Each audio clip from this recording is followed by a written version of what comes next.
This is my sweet life style. வாழ்க்கையில் சில விஷயங்களை மறக்கவே முடியாது. அது மாதிரி தான் எங்கள் அம்மா வீட்டு சைடில் பார்த்திங்கன்னா நான்வெஜ்ஜுங்கிற ஒரு இதே அதிகமாக எடுக்க மாட்டோம். மாதத்துக்கு ஒரு வாட்டி 2 மாதத்துக்கு ஒரு வாட்டி அது மாதிரி தான் எடுப்போம்.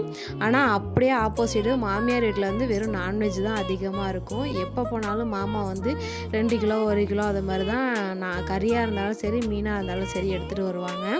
அதை மாதிரி தான் இங்கே தான் ஃபஸ்ட் டைம் இந்த கெண்டை மீனுன்னு ஒன்று சாப்பிட்டேனே. எங்கள் அம்மா வீட்டில் வாங்கினா கடல் மீன் மட்டும் தான் வாங்குவாங்க. நாட்டு மீன் எதுவும் வாங்க மாட்டாங்க.